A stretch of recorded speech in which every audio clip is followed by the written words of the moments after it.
My father is a fourth-generation fishing guide on Green Lake, so I guess my earliest memory of the lake would be fishing with my father. By profession, I'm an environmental scientist, so I have a particular interest in conserving biological diversity. So when I see the lake getting developed in the way that it has, I want to make sure that people understand how important it is to conserve this last chunk of property on the lake, to keep it sort of in its natural state for the benefit of everybody.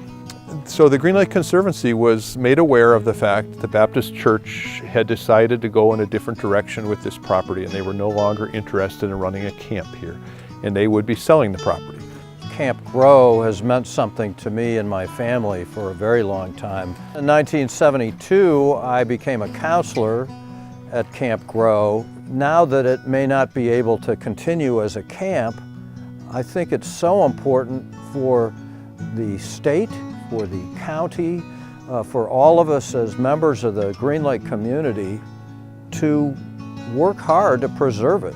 The Baptist Church has given the Green Lake Conservancy an opportunity to purchase the property prior to December 31st of 2017. After December 31st of this year, into the year of 2018, they have informed us that it is their intention to go to public auction with the property, and of course, no one knows exactly what the ultimate form of the property will be if it does go to auction, but one can presume that it will not be in its current state and it will not be available to the public for recreational access.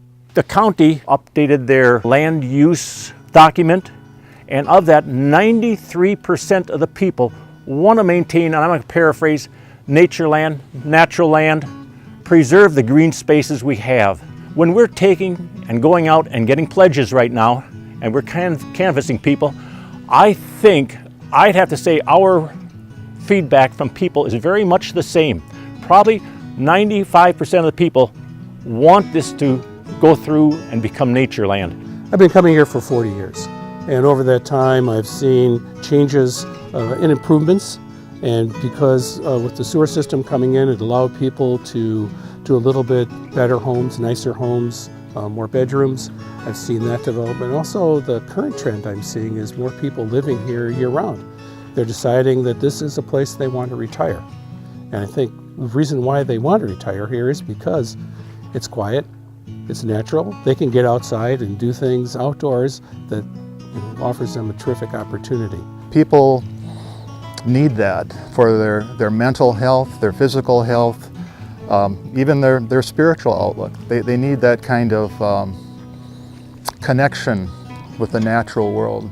I'm not aware of another place on Green Lake that offers a 40-acre property with 800 feet of frontage on Green Lake and nearly 1,500 feet on Spring Lake, and a corridor between the two without a road present.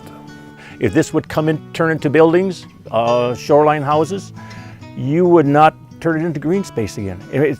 There's a limited quantity of green space left, and we have to preserve that. Once natural areas are gone, they're not coming back. One of the things that makes Green Lake unique is that there's a commitment by people to preserve and maintain the quality of the water, and the quality of the water is based a lot on the quality of the surroundings. If we can reduce runoff, if we can keep phosphorus out of the lake, things are going to be better. It'll be enjoyable for generations. You know, I think about all the flora and the fauna that require a place like this to survive, all the native plants, all the wildlife that come and use it, but then I also think about the ecosystem benefits that this provides to humans, whether it be spiritual well-being, emotional well-being. People need nature, and I guess that would be the message, that people need to understand how important that is to everybody. Science has told us repeatedly that natural areas, the ecosystems that they support, when they become fragmented, and when you look along the shoreline of the lake, that's fragmentation. And that's where you begin to lose species, natural native species, and it's an inroad for ecologically invasive plants. So, I would advocate for less and less fragmentation to keep that system intact. Time is of the essence for the preservation of Camp Grow.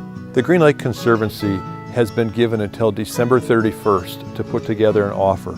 And we're doing all that we can to reach that, but we need your help. And that would be in the form of a pledge, which we would collect upon presuming that we are effective in our preservation efforts here. Right now we're trying to raise a set amount of money to purchase this property, but in reality it's priceless. You know, here in 2017 we're trying our best to raise a little bit of money to be able to purchase this property, but in the end, decades down the road, it's a small amount of money compared to what the true value of this property is.